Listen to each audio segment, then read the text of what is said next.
네, 오늘 말씀입니다. 오늘 말씀 3회의 양육 5번째, 하나님 나라 5번째 시간인데요. 가난한 자들의 나라라는 제목으로 함께 나누려고 합니다. 제목부터 끌리죠? 네. 가난한 자들의 나라. 함께 말씀을 볼 거긴 한데, 말씀을 읽는 건 좀 이따 할 거니까 일단 말씀을 찾아두시고, 제가 중간에 읽자 하면 그때 읽도록 하겠습니다. 누가복음 4장 16절부터 21절을 펴면 되겠습니다. 네, PPT는 제가 넘기면서 하도록 하겠습니다. 네, 가난한 자들의 나라, 우리 같이 말씀을 나누도록 하겠습니다. 일단은 가난한 자들의 나라 5번째 시간에 들어가기에 앞서 우리가 먼저 지금까지 하나님 나라를 어떻게 나누는지 살펴보면 첫 번째 우리 설계도에 대해서 배웠습니다. 창세기 1장 26절 말씀을 갖고 이것이 태초에 하나님께서 우리에게 향하신 하나님의 나라를 꿈꾸시는 그 하나님의 계획들이 담겨있는 곳이다 라고 설명드렸습니다. 두 번째 왕을 고백하다라는 말씀을 나눴었는데 이것은 하나님 나라에 산다는 것이 어떤 의미일까? 이것이 공간적이거나 어떤 의미가 아니라 하나님 통치 안에 들어가는 거기 때문에 즉 내가 하나님 나라에 산다는 것은 내 삶이 날마다 하나님의 왕으로 고백하는 것과 같다라는 설명을 드렸습니다.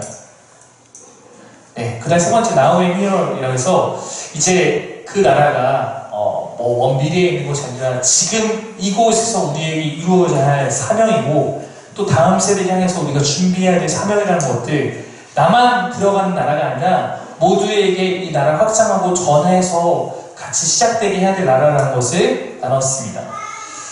네, 그리고 지난 시간에 시점에 대해서 나왔죠. 이미 시작된 나라, 그러나 아직 오지 않은 나라. 그래서 이미 우리 가운데 구원이 시작된 것처럼 여러분 우리가 영생이라고 하면 영생도 우리는 나중에 영원히 사는 것을 의미한다고 생각하기 쉽지만 사실 성경이 말하는 영생은 그 하나님의 아들을 아는 것이 영생이라고 말하거든요. 그러니까 이미 우리에게 영생도 시작되어 있다라는 것이 성경의 증언입니다. 하나님 나라가 이미 우리 가운데 시작되었고 우리가 지금 그 나라에 거하지만 아직 이 나라는 완성되지 않았기 때문에 여전히 여러 가지 우리 가운데 세상의 나라와 부딪히고 충돌하는 그런 시험들도 많이 있습니다. 그러니까 아직 오지 않았지만 반드시 올 그 나라를 소망하며 살아야 한다는 것이 지난 시간의 메시지였습니다. 지금까지 4주간에 걸쳐 살펴본 것은 하나님 나라가 어떤 것인지에 대한 것들, 뭐 특성이나 의미나 중요성이나 뭐 시점 이런 것들에 대해서 배웠습니다. 이 중에는 저하고 이것을 처음 나누시는 분도 있고 또 나눴던 분들도 있는데 이해하는 것이 또 어려운 부분도 더러 있을 수 있습니다. 하지만 지난 시간에 나눴던 것처럼 이것은 예수님께서 전하신 복음의 메시지의 핵심이고 또한 그 이후 예수님 이후에 사도들이 붙잡고 살았던 복음의 메시지였기 때문에 우리도 관심을 갖고 반드시 붙잡고 중심에 두고 살아야 할 복음의 메시지입니다. 결코 우리가 포기할 수 없는 것입니다. 지난 한 달에 걸쳐서 나온 것이 개념에 대한 것이었다면 이제 오늘부터는 조금 더 현실적이고 실제적인 이야기를 다루려고 합니다. 우리가 그 나라가 어떤 나라인지 개념적으로 이해하는 것도 중요하지만 그 나라의 백성다운 삶을 사는 것이 더욱 이제 중요하기 때문에 그렇습니다. 여러분, 성경은 한 권의 책입니다. 창세기 따로, 출애굽기 따로 하나하나의 책을 볼 수도 있지만 성경 창세기부터 요한계시록까지 구약과 신약 전체는 하나의 책으로 우리에게 주셨습니다. 그러므로 그 안에 수천 년에 걸쳐서 각각 다른 시대의 저자들을 통해서 하나 기록하셨지만 궁극적인 저자가 성령님이시기 때문에 그 안에 관통하는 하나의 주제와 놀라운 연결성이 있습니다. 이것을 살피면 살피고 들여다보면 들여다볼수록 더욱더 이것이 확고하게 짝의 이름으로 연결된다는 것을 제가 신학을 공부하면서 많이 깨닫게 되었습니다. 그러면서 이거 진짜 인간이 썼으면 이렇게 쓸 수 없겠다. 이런 부분이 참 많이 발견돼요. 이거 진짜 하나님의 메시지구나. 하나님의 계획과 뜻이었구나. 우리가 성경을 통해서 깨닫게 됩니다. 여러분, 특별히 구약은 하나님의 나라와 그것을 이 땅에 실현해 나갈 메시아에 대해서 예언하는 부분이 많이 있습니다. 아까 얘기했듯이 구약은 계획, 설계도고 모델하우스에 불과했고 궁극적인 하나님 나라의 시작은 예수 그리스도 메시아를 통해서 시작하는 것이기 때문에 구약은 그것에 대해서 이제 이 나라가 이렇게 준비되어 가고 있다는 것을 말을 하고 있습니다. 그리고 구약 전체가 예언한 그것을 예수님께서 이 땅에 오심으로 시작하시고 실제적으로 실현하십니다. 어떤 것들은 예수님께서 그 구약의 예언들을 몸으로 실천해 나가실 때 어떤 사람들은 그것을 보면서 깨닫지 못했어요. 왜 예수님께서 이런 행동을 하시지? 왜 예수님께서 이렇게 하시지? 알지 못하는 것이 많이 있었지만 사실 우리가 지금 알고 보니까 예수님의 그 모든 행적들이 다 구약의 예언을 성취하고 계신 거구나, 이런 것이 사실 굉장히 많습니다. 예를 들어서 예수님께서 베들레헴에 굳이 가서 베들레헴에서 베들레헴이라는 동네에 가서 그 아기를 낳아서 예수가 베들레헴 탄생이 되는 것 자체가 구약의 예언을 이루기 위한 것이었거든요. 그리고 곧장 예수님은 나사렛 가서 나사렛 출신처럼 살아갑니다. 그러므로 사람들은 나사렛 사람인 줄 알고 있지만 실상 그가 구약의 예언을 이루신 베들레헴 출신의 왕이라는 것, 이런 것들이 이제 신약에 많이 담겨 있죠. 나귀 타고 왔대, 스가랴서의 예언 따라서 나귀 타고 입성하는 모습이나 이런 모든 것들이 사실 그렇습니다. 어쩌면 지금 우리 시대에 지금 여러분들은 구약과 신약을 이미 있었던 일로 바라보기 때문에 오히려 이것이 이런 이야기구나, 이것이 이거였구나, 이렇게 알 수 있는 점에서 더욱더 유리합니다. 그러나 예수님 당시 함께 살았던 사람들은 살아계신 예수님 대면한다는 측면에서 우리보다 더욱더 좋은 것 같지만 그들은 오히려 그것이 실제 일어나고 있는 현실이었기 때문에 바로 깨닫지 못하는 것이 상당히 많았습니다. 여러분, 물론 제자들이 좀 바보 같은 면도 좀 있었어요. 그러나 제자들이 예수님의 실체를 깨닫는 것은 상당히 오래 걸렸고, 오히려 예수님 지금까지 말씀하셨던 건 이것이구나는 그분이 돌아가시고 부활하신 이후에 깨닫기 시작한 것이 상당히 많이 있었습니다. 오늘의 본문도 어쩌면 이렇게 구약의 예언이 신약에 성취되는 장면 가운데 하나를 여러분과 같이 나누려고 합니다. 구약의 예언이 신약에 어떻게 이루어지는지 나누는 본문 가운데 굉장히 중요한 본문입니다. 먼저 우리가 구약의 한 본문을 살펴보겠습니다. 이사야서의 말씀입니다. 이사야서 61장인데 이사야서 61장은 메시아에 대한 예언입니다. 이거는 저뿐만 아니라 신약시대에 살아갔던 모든 사람들이 이 예언이 메시아에 대한 예언을 알고 있었습니다. 우리 한번 이 말씀을 혹시 눈이 좋으신 분들은 저와 같이 한번 읽어보도록 하겠습니다. 시작! 주 여호와의 영이 내게 내리셨으니 이는 여호와께서 내게 기름을 부으사 가난한 자에게 아름다운 소식을 전하게 하려 하심이라. 나를 보내사 마음이 상한 자를 고치며 포로된 자에게 자유를, 갇힌 자에게 노임을 선포하며 여호와의 은혜의 해와 우리 하나님의 보복의 날을 선포하여 모든 슬픈 자를 위로하리. 여러분, 이 말씀이 뭐냐면요, 메시아에게 여호와의 영이 내리고 여호와께서 기름을 부으셔서 이제 그가 가난한 자에게 아름다운 소식, 복음을 전하게 하시리라. 그를 통해서 마음이 상한 자를 고치고 포로된 자에게 자유를 주고 갇힌 자에게 노임을 선포할 것이고, 여호와의 은혜의 해와 하나님의 보복의 날, 여호와의 은혜와 하나님의 보복의 날은 양면성이거든요. 믿는 자에게는 은혜의 해고 믿지 않는 자에게 심판의 날이기 때문에 보복의 날이 되는 것이죠. 이것을 선포하며 모든 슬픈 자를 위로할 것이다. 이것이 메시아에 대한 사역에 대한 예언입니다. 자, 일단 이거 잠깐 다 알아두시고, 여러분, 그 엑스칼리버에 대한 이야기 혹시 아시나요? 엑스칼리버, 아서왕 이야기 나오는데 신화 속의 칼 이야기죠. 캔터베리 대성당 돌기름에 꽂혀있는 엑스칼리버의 칼이 있어요. 근데 이 칼이 어떤 신화가 있냐면 이 칼을 쉽게 아무나 뽑을 수 없습니다. 이 칼을 뽑는 사람이 왕이 될 사람입니다. 많은 사람이 뽑으려고 하자 뽑히지 않습니다. 근데 아서라는 사람이 와서 딱 뽑았는데 뽑혀서 그 사람이 왕으로 인정받게 되는 그런 내용입니다. 여러분, 어쩌면 이 말씀은 엑스칼리버 같은 존재예요. 메시아인 사람만 이 말씀을 성취할 수 있습니다. 이 말씀은 그렇게 이건 다 메시아에 대한 말씀이다라고 모든 사람이 알고 있는 이 말씀입니다.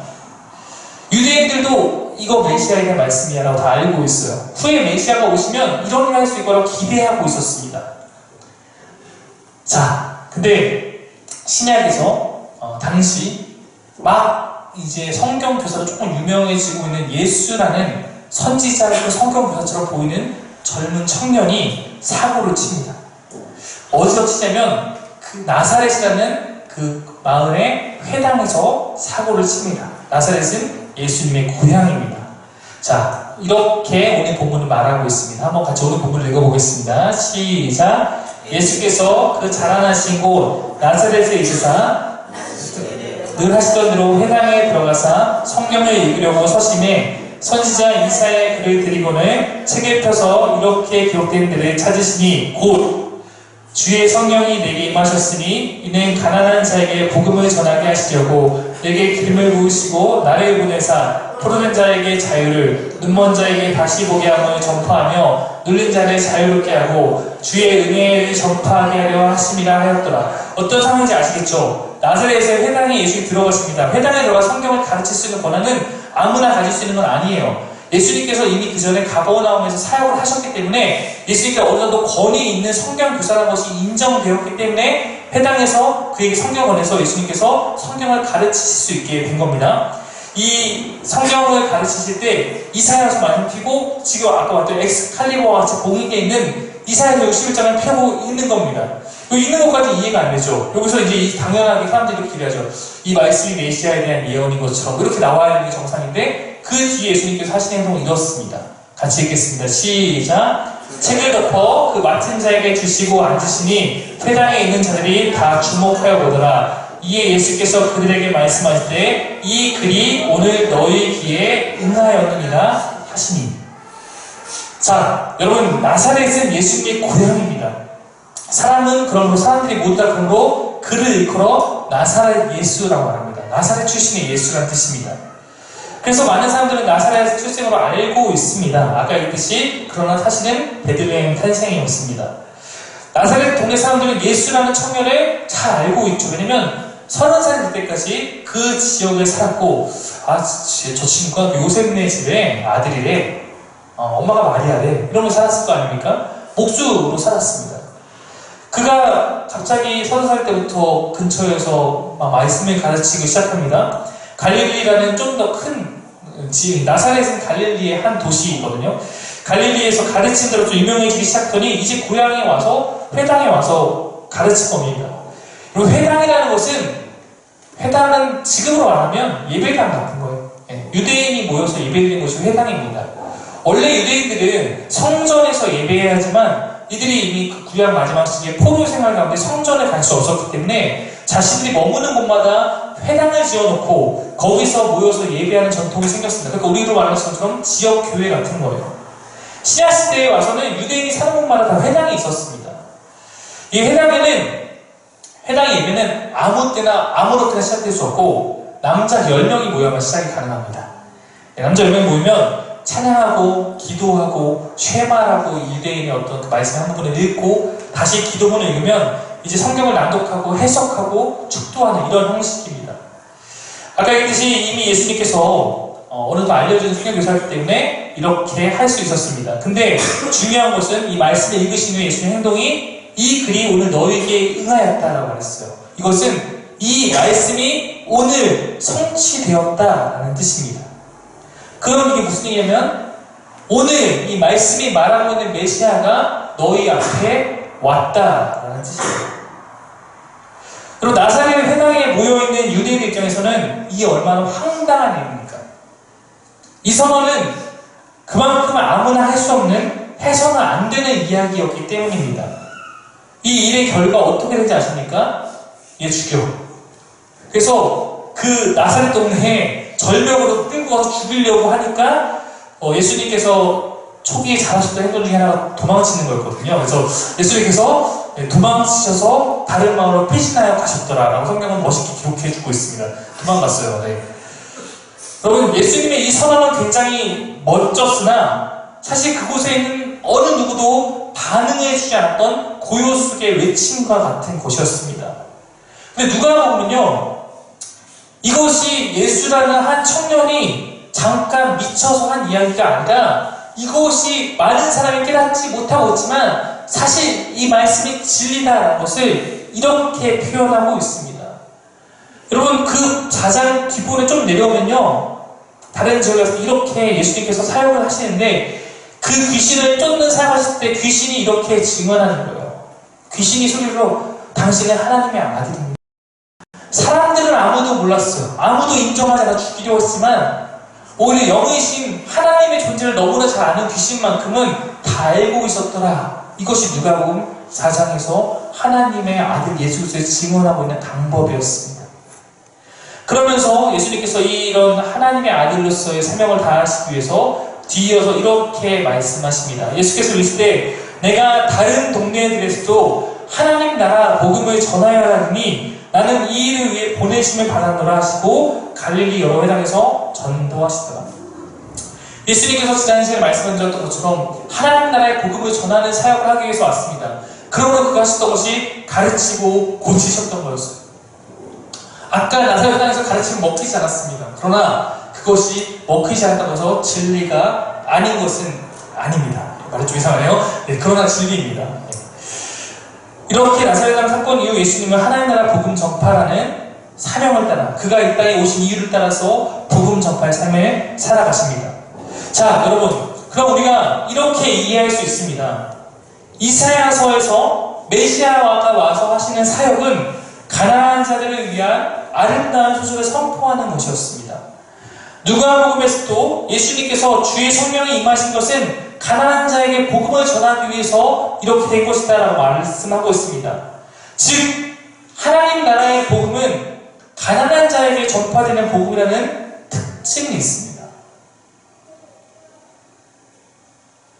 제가 하는 얘기가 아니고 이사야서가 그렇고 누가복음에서 예수님께서 그것을 그대로 인용하시면서 하는 말씀이 그렇습니다. 이것이 여러분 하나님 나라의 백성이 되는 중요한 조건이라는 것입니다. 그러므로 오늘 우리가 나눌 이야기가 이 가난한 자에 대한 것입니다. 여러분 가난하십니까?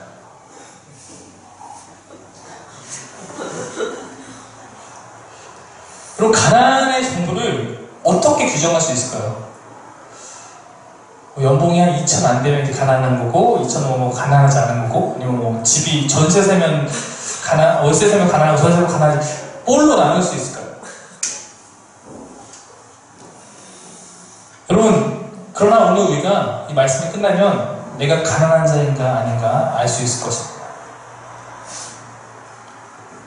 복음이 가난한 자에게 전파된다라고 말하고 있습니다. 많은 사람들은 성경이 말하는 가난을 심령의 가난으로 이해하려고 노력합니다. 왜냐면 이것이 실질적인 가난과 연결시키고 싶지 않기 때문입니다. 실제적 가난과 연결시키면 내가 가난해야 하기 때문입니다. 우리가 대부분 부유하지는 못하더라도 가난하지는 않은 채 하나님 나라를 소유하고 싶거든요. 그렇기 때문에 많은 사람은 이것은 실질적 가난은 아니야 라고 말을 하고 싶어 합니다. 근거도 있죠. 마태복음 말씀에 보면 심령이 가난한 자는 복이 있나니 천국이 그될 것이다. 심령이 가난한 자가 천국을 가는 거니까 심령이 가난한 거, 마음이 가난하면 되는 거야 라고 생각합니다. 그래서 즉 마음에 뭔가 체험이 필요한 것, 공허한 것, 뭐 이런 거 정도로 의미하는 거라구나 생각할 때가 있습니다. 그러나 마태복음의 8복과 달리 누가복음의 4복 여기서는 이렇게 말을 하고 있습니다. 평지설교에서는 제자들이 보시고 이르실 때 너희 가난한 자는 복이 있나니 하나님 나라가 너희 것이다. 여기는 심령이라는 말이 없어요. 이거 심령이라는 말이 생략된 거 아닙니까? 이 가난도 심령의 가난 아닙니까? 라고 생각할 수 있습니다. 근데 마태복음에 8복만 나왔지만 누가복음에는 4복, 4화라 그래서 4복에 대칭된 4화가 나오거든요. 근데 4화에는 이것과 대칭돼서 이렇게 나오고 있거든요. 그러나 화에 있을진저 너희 부유한 자여 너희는 너희의 위로를 이미 받았도다. 그러므로 여기서의 이 가난이 심령의 가난, 영적 가난만을 의미하지 않은 실질적인 상황을 배경으로 하고 있다는 것을 알 수 있습니다. 이 말씀뿐만 아니라 누가복음은 실질적으로 하나님께서 실질적인 가난한 자를 어떻게 돌보시는지 굉장히 많이 나타나고 있습니다. 그러면 예수님께서 말씀하신 그 가난한 자, 복음의 대상이 된 그들의 상태는 궁극적으로 어떠한 것인가? 우리가 그것을 살피려면 누가복음에서 예수를 인용하셨지만 이거는 이사야 말씀을 인용한 거니까 이사야서에서의 가난한 그 자들의 마음이 상태가 어떤 것인지 살펴봐야 합니다. 여러분 이사야서의 메시아가 바라보는 가난한 자의 그 상태는 뭐였냐면 포로 상황이었어요. 이사야서의 배경은 포로기에 그들을 해방하고 그들을 포로에서 건져내고 묶인 거에서 풀어내고 이런 것을 배경으로 하고 있습니다. 그러면 포로라는 상황 자체가 중요한 게 아니라 왜 하나님의 백성들이 포로가 되어 있는가를 우리는 따져봐야 합니다. 이스라엘 백성이 왜 바벨론의 포로가 되어 있을까요? 성경은 그들이 하나님의 말씀을 거역했기 때문이라고 여러 곳에서 말을 하고 있습니다. 그 중에 우리가 가장 눈여겨봐야 될 하나의 기준이 있는데 그것이 신명기 말씀입니다. 여러분 좀 저의 말씀 잘 한번 들어보세요. 창세기, 출애굽기, 레위기, 민수기, 신명기라는 책이 있습니다. 모세의 오경이라 불리는 마지막 책입니다. 여러분 신명기라는 책을 여러분은 잘 모를 수 있습니다. 근데 신명기는 이스라엘 백성에게 굉장히 중요한 말씀이었어요. 이스라엘 백성이 막 그런 말씀 있지 않습니까? 막 머리에 띠에다가 말씀을 적고 팔에 뭐 말씀을 적고 뭐 매일매일 쉐마 이스라엘 들으라 하면서 외우고 이 말씀이 다 신명기 말씀이에요. 그리고 여러분 예수님께서 그 귀신 사단이 예수님의 자신을 죽이신 후에 시험하실 때 말씀으로 물리시잖아요. 그때 인용했던 모든 말씀이 다 신명기 말씀이었습니다.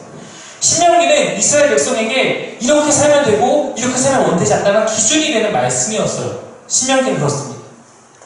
신명기 28장이라는 말씀이 있는데 거기서는 하나님께서 하나님의 백성이 되는 사람들에게 원하시는 삶의 기준들이 제시되어 있습니다.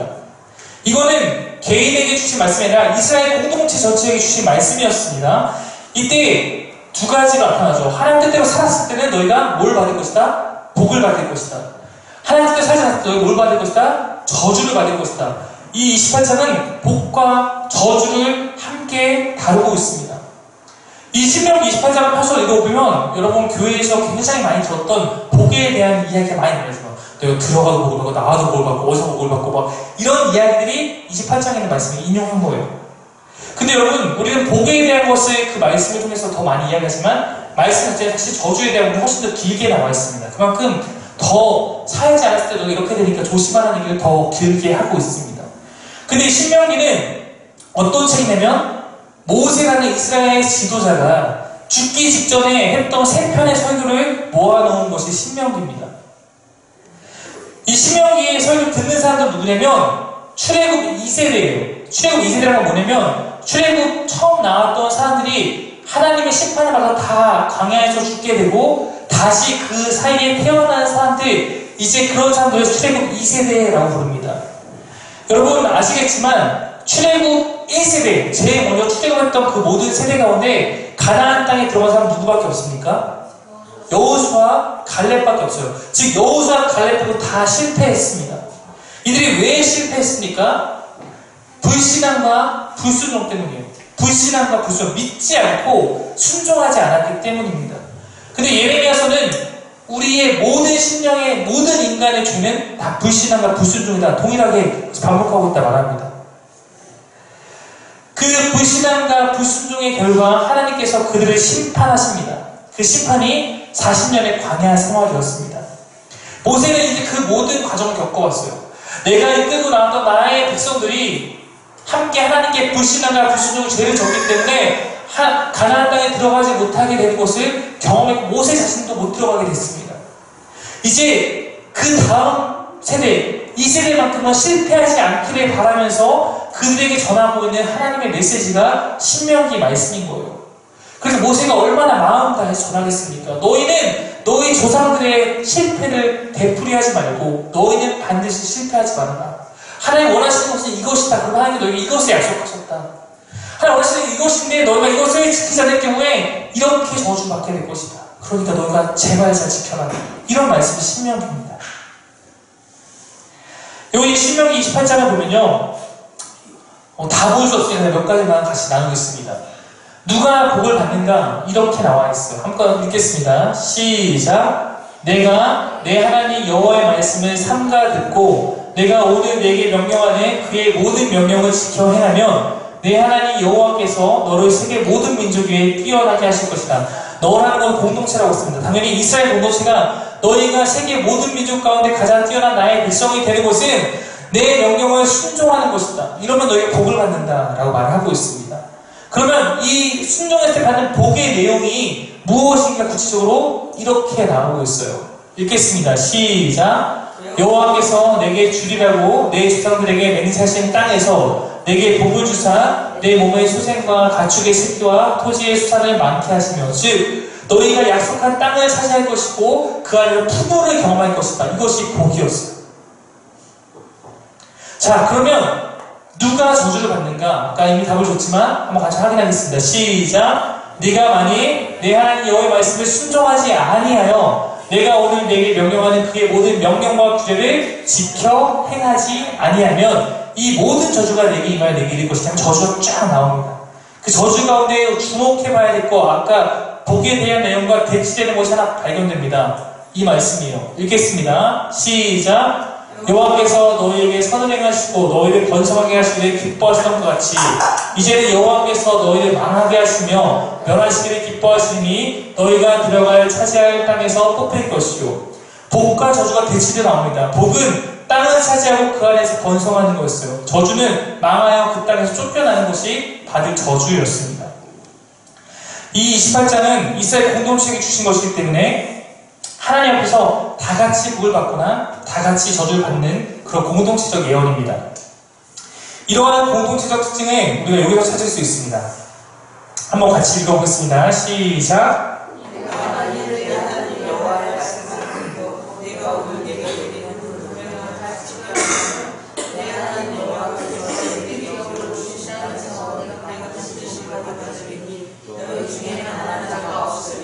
아까 얘기했듯이 명령을 지켜내면 내가 약속한 땅에서 너희가 복을 받게 똑같은 내용인데 그 복을 받는 거에 뒤에 붙어있는 이야기가 굉장히 중요합니다.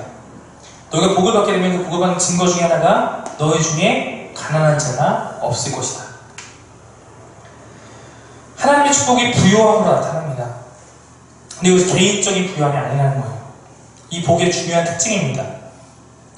이스라엘 백성 가운데 가난한 자가 없게 되는 것이 하나님의 백성의 모습이고 증거라는 것입니다. 가난한 자가 없게 되는 것.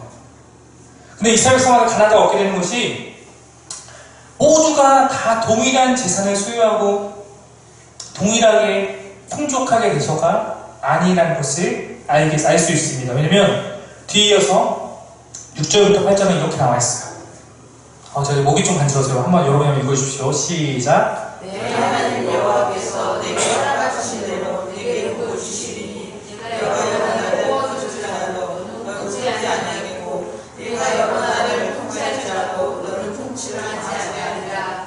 내 하나님 여호와께서 내게 주신다 어느 성읍에서든지 가난한 형제와 너와 함께 구하거든 그 가난한 형제에게 내 마음을 만족하게 하지 않으며 내 손을 물켜주지 말고 반드시 내 손을 위에 펴서 그에게 필요한 대로 쓸 것을 구하라. 이스라엘 공동체에게 가난한 자가 없게 되는 것은 아까 했듯이 원천적으로 가난한 자가 존재하지 않기 때문이 아니라 가난한 자를 보살피는 하나님의 명령이 그들 안에 살아있기 때문에 가능해지는 결과입니다. 제가 하는 말씀 이해가 되십니까? 이 말씀을 잘 보면 가난한 사람이 존재하지 않는다는 것 전제하나 가난한 사람이 존재할 수 있다는 것을 하나님께 전제하고 말씀하십니다. 너희 가운데 그 땅에서 누구는 좀 더 부유하게 살아가고 누구는 좀 더 가난하게 살아갈 수 있을 텐데 그때 가난한 형제가 너희 근처에 보이거든 그에게 손을 펴서 그를 채우라. 그것이 하나님의 이스라엘 백성의 명령입니다. 그러므로 너희 가운데 가난한 자가 없어질 거라고 말씀하시는 것입니다.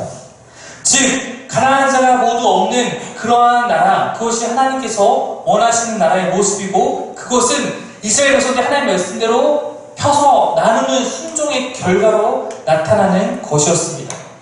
여러분 신명기에서 이렇게 약속을 하고 이들이 여호수아와 함께 가나안 땅에 입성하게 됩니다.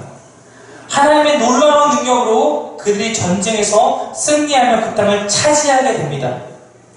그때까지는 순종의 모습으로 나아갈 때가 더 많았습니다. 자, 가나안 땅에 들어가게 됐습니다. 이제 그들은 전쟁하며 살아가고 유목민족으로 살아가는 것이 아니라 정착해서 농경생활하며 살아가게 됐습니다. 그때까지는 만나와 메추라기로 하나님의 양식을 먹으며 살아갔지만 이제 농사를 지으면서 그것을 먹으며 살아가는 것이 하나님의 체험의 방법으로 바뀌었습니다. 그러다 보니까 그들이 이제는 농경 생활 가운데 기존에 그 땅에서 농경 생활하고 살아갔던 가나안 사람들의 모습을 더욱더 따라가기 시작합니다. 근데 그들로부터 농사의 기술만 배우고 살아가는 방법만 배운 것이 아니라 그들의 신앙의 모습, 삶의 형태까지 배워서 바알 신을 섬기는 가나안 사람의 모습을 따라가게 됩니다. 그래서 농경의 신을 부리는 바알의 숭배에 이스라엘 백성도 참여하게 됩니다. 풍요의 가장 확실한 방법을 하나님께 가르쳤던 것은 하나님 명령에 순종하는 것이었어요. 순종하면 너희가 풍요로울 것이다. 근데 그들은 우상을 섬겨서 풍요를 얻으려고 합니다. 말씀이 그들 가운데 서서히 무너져 갑니다. 여러분, 이스라엘에서 하나님 말씀하신 대로 시간이 지나니까 서서히 부한 자와 가난한 자가 생겨나게 됐습니다. 여기까지는 자연스러운 현상입니다. 하나님의 명령을 하면 부유한 자들은 가난한 자를 챙겨야 합니다. 돌봐야 합니다. 근데 바알이라는 우상 숭배를 하면서 바알에 따라서 만물을 섬기는 그런 풍요를 쫓는 사람에게는 그런 마음이 없습니다. 더욱더 풍요로워지고 싶은 마음밖에 없어요. 어렵게 생각할 것이 아니라 지금 시대의 사람 생각하면 딱 맞습니다. 가진 자는 더 가지려고 합니다. 가진 자가 더 가지기 위해서 해야 할 것은 안 가진 사람을 착취하는 거였어요. 이스라엘 모습이 똑같았습니다. 가난한 자들을 돌보는 것이 아니라 그들도 착취하면서 자신의 부를 더 모았습니다. 세상의 방법대로 살았어요. 자, 그래놓고 그들이 그렇게 가진 것이 많아졌으므로 하는 것이 뭐냐면 성대하고 풍성한 제사를 드렸습니다. 주님, 우리를 부유하게 해주셔서 감사합니다. 어쩌면 그들은 그러한 일을 통해서 자신의 불순종한 삶을 포장하고 씻어내고자 하는 것이었을지 모릅니다. 눈에 보이는 성대함과 화려함으로 그들의 삶에 드러나지 않는 그 불순종을 덮으려고 한 것인지 모릅니다. 그런 그들을 향해서 하나님께서 성경에 뭐라고 말씀하는지 아십니까? 너희 제사가 역겹다. 너희 냄새도 밟지 마라. 이렇게 말씀하시는 거예요. 이런 이야기가 여러분 선지서에 수없이 나옵니다. 이스라엘의 부유한 자들 향해서 그들의 삶을 질책하며 그들의 입을 거부하시는 하나님. 여러분, 우리가 성경을 배우고 있다 보면 의문을 가질 수 있습니다. 왜 하나님은 왜 이렇게 부유한 자를 싫어하실까? 왜 이렇게 적대시하실까? 여러분, 성경에서 가난한 자를 검색하면 매우 많이 나타나거든요. 그 안에는 가난한 자를 돌보시는 하나님, 또한 반대로 부자를 적대시하는 하나님이 매우 많이 나타납니다. 선지서의 내용 대부분과 시편의 내용 가운데 상당수가 부자를 저주하고 적대시하시는 하나님의 모습입니다.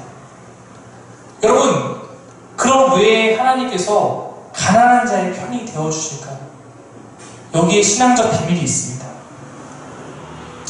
가난한 사람들은 맨 처음에 누굴 바라봅니까? 부자를 바라봅니다. 하나님 말씀대로 부자가 나를 위해 뭔가 하겠지. 그들에게 무언가 기대하면 그들에게 손을 내밀어 보기도 합니다. 그러나 오히려 돌아오는 것은 착취뿐입니다. 그러므로 이제 그들이 어느 누구도 바라볼 수 없게 되었습니다. 그리고 오로지 하나님만 바라보고 살아가게 됩니다. 아버지 앞에 빈손 들고 돌아올 수밖에 없게 되는 것입니다. 사면초가 어디로 가서도 내 길이 해결되지 않으니까 하나님 바라보고 하나님 나 좀 살려주세요. 하나님만 바라보고 하나님께 두 손 들고 항복하고 나아오게 되는 것입니다. 이런 가난한 자를 성경에 쓰는 용어가 부토코스입니다. 좀 더 직역하면 거지입니다. 이 단어가 이런 의미 같습니다. 가진 것이 아무것도 없어서 자신의 생존을 남에게 의지할 수밖에 없는 사람. 여러분 같이 한번 읽어보겠습니다. 가진 것이 시작. 가진 것이 아무것도 없어서 자신의 생존을 남에게 의지할 수밖에 없는 사람. 여러분 혹시 나사로 말씀 보면서 거지 나사로 이야기 보면서 여러분 의문 들지 않습니까? 나사로가 도대체 잘하는 게 뭐고 부자는 왜 이렇게 그들이 나사로가 하나님 잘 믿었다 이런 게 없어요. 그냥 나사로니까 하나님 돌보셨고 거지니까 돌보셨고 부자는 나사로 돌보지 않아서 책망받았다. 끝이에요. 하나님께서 이 푸토코스들에 대한 마음이 각별하십니다. 이스라엘 역사 속에서 이러한 가난한 자들은 남에게 의지할 수 없었습니다. 도움을 청해봐야 오히려 착취만 당하니까 그들이 결국 마지막으로 바라보게 된 것은 하나님이었습니다. 그들이 하나님만 바라보게 되고 하나님은 하나님만 바라보는 그들을 돌보셨습니다. 그러면서 부자들에게 계속 경고하십니다. 근데 여러분, 부자가 부를 포기하겠습니까? 만약에 그들이 그것을 내려놓고 하나님에 따르는 결단을 했다면 이스라엘 역사는 바뀌었을 것입니다. 그러나 그들은 하나님 앞에 자신의 것을 포기하지 않았습니다. 수없는 경고에도 돌아오지 않자 결국 하나님께서 심판하시기로 결정하십니다. 부유한 자들에 대해서 경고를 해오던 하나님께서 이제 결단을 하십니다. 그러므로 하나님께서 이스라엘 백성에게 약속하셨던 저주를 내리십니다. 무엇입니까? 그들이 땅에서 쫓겨나는 것입니다. 여러분, 땅에서 쫓겨난다는 것을 좀 더 다르게 표현하면 그들 모두를 푸토코스, 거지로 만드시는 것이었습니다. 이것이 바벨론 포로 사건이에요. 이스라엘에서 모든 민족을 가난한 자, 가진 것이 없어서 하나님밖에 바라볼 수 없는 상태로 만드신 사건입니다. 출애굽한 백성들에게 약속한 땅을 주셨던 하나님께서 이제는 말씀에 따라 순종하지 않은 자들을 땅 없는 자들로서 심판하셔서 그들이 이 모든 가난한 상태를 경험하게 하신 것입니다. 신명기의 경고를 무시한 결과입니다. 선지자들의 외침을 무시한 결과입니다. 하나님 뜻대로 사는 것이 아니라 내가 가진 무언가를 쥐고 살았던 사람들에 향한 하나님의 심판의 결과입니다. 여러분, 근데 놀랍게 하나님의 이 징벌이 이스라엘 전체가 다시 하나님께 돌아오는 계기가 됩니다. 모두 가난한 자가 되었기 때문에 포로로 잡혀간 이스라엘은 아무도 바라볼 수 없기 때문에 그곳에서 하나님만을 바라보게 됩니다. 이스라엘 민족 전체가 하나님만을 의지하는 푸토코스, 가난한 자가 된 것입니다. 그러므로 그 민족이 다시 하나님의 백성으로 돌아오게 됩니다. 여러분, 기억하셔야 됩니다. 이 가난은 우리가 겪는 실질적인 가난과 무관하지 않습니다. 물론 그것만 포함하지 않을 수 있습니다. 물질적 가난부터 시작해서 하나님 향해 우리의 삶의 모든 부분을 의지하게 되는 것을 의미하는 것입니다. 탕자와 같이 빈손 들고 아버지께 나아가는 태도, 이것이 진정한 회개이고 이것이 가난한 자의 모습인 것입니다. 내가 의지하는 방향이 바뀌는 것입니다. 내가 갖고 있는 무언가 의지하는 사람, 강대국을 의지하며 살았던 사람, 이런 사람이 모두 다 하나님 향해서 내 의지의 태도를 바꾸는 것이 바로 가난한 자의 모습인 것입니다. 여러분, 말씀 한번 정리해보죠. 오늘 이 복음의 메시아적 메시지, 가난한 자에게 선포된다라고 말하고 있습니다. 하나님께서 찾으시고 하나님의 백성에 합당한 삶을 살 수 있는 것은 가난한 자와 같은 마음을 가진 사람들이에요. 누구의 하나님이 되시냐? 가난한 자의 하나님이 되십니다. 다른 사람은 없어요. 경제적인 문제부터 시작해서 모든 상황 가운데 하나님만을 갈망하는 사람, 그 안에서 하나님께 의존하여 살아가는 사람, 두 손 들고 항복해서 하나님께 나오는 사람, 바로 이러한 사람들에게 하나님 나라가 주어진다는 것입니다. 여러분, 우리가 만약에 푸토코스와 같지 않다면 우리 하나님 나라의 백성이 될 수 없습니다. 우리의 삶을 하나님께 의존하여 살아가지 않는다면 우리는 하나님 나라의 백성을 말할 수 없습니다. 하나님께 찾으는 사람은 푸토코스, 바로 가난한 자. 가난한 자는 아까 얘기했듯이 바로 포로된 자의 모습이었습니다. 이스라엘에서는 바벨론의 포로였고 오늘 누가복음 말씀에서 이스라엘 백성은 로마의 포로였습니다. 그러나 하나님께서 찾으시는 것은 바벨론의 왕권에 기대어 로마의 왕권에 기대어 살아가는 사람이 아니라 하나님의 통치를 따르며 그 안에 살아가는 사람. 왜냐하면 그것이 하나님 나라이기 때문에. 여러분, 우리가 세상을 살아갑니다. 우리도 이곳 가운데 세상에 속하여 살아갑니다. 거부하지 않습니다. 당연한 것이죠. 근데 여러분, 이곳 가운데 무엇을 따라서 어떤 것을 통치받으며 살아가느냐가 아주 중요합니다. 세상의 방법대로, 세상이 말하는 대로 이것이 성공이야, 이것이 맞다라고 하는 방법대로 살아가고 있다면 가나안 사람이 말하는 것처럼, 바벨론 사람들이 말하는 것처럼, 로마 사람이 말하는 것처럼 살아가는 것과 같을지도 모릅니다. 하나님이 원하시는 것은 그러한 세상의 방법이 아니라 하나님의 방법대로, 즉 하나님께 두 손 들고 나와 하나님만에 의존하며 살아가는 모습입니다. 우리가 부토코스가 되어야 합니다. 하나님 나라는 그들의 것입니다. 하나님 나라를 위해서 내가 가진 모든 것을 내 것이 아닌 채 하나님께 내려놓을 수 있는 사람, 내 삶을 내가 주인 되지 않고 하나님께 의지하여, 하나님께 의탁하여, 의존하여 살아가는 사람, 복음은 그런 자의 것입니다. 나는 부족하지 않다라고 말하는 사람에게는 아무리 하나님의 복음이 선포되어도 반응하지 않기 때문입니다. 이 시간 우리가 하나님이 찾으시는 부토코스들이 되기를 원합니다. 다른 것보다 주님이 나의 전부라고 진실되게 고백하고 그에 합당한 삶을 살아가는 여러분이 되기를 바랍니다. 그런 자들에게 하나님께서 함께 하실 것입니다. 기도하겠습니다.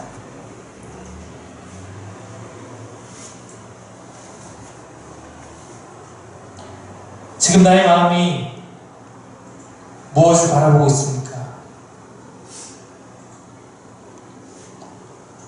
나는 나의 삶을 어떤 것에, 무엇에 바탕을 두고 무엇에 의지하여 살아가고 있습니까?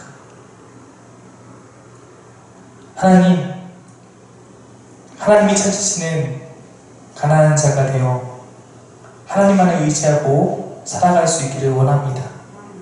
우리 사김의 교회가 다른 걸 의지하는 것이 아니라 하나님이 주시는 하나님의 양식을 먹으며 하나님의 발걸음을 따라 하나님이 지시하는 곳으로 나아갈 수 있기를 원합니다. 우리 삶 가운데 하나님 통치가 내 안에 있어서 세상의 방법이 아니라 하나님 뜻에 따라서 하나님이 원하시는 대로 사는 삶이 우리 가운데 있기를 간절히 원합니다. 주님, 이 시간 이 말씀이 내게 적용될 수 있도록 인도하여 주옵시고, 성령 하나님, 이 말씀이 내게 씨앗처럼 뿌려져서 내 안에 잘 자라가고 열매 맺을 수 있도록 인도하여 주옵소서. 감사드리며 예수님의 이름으로 기도드립니다. 아멘.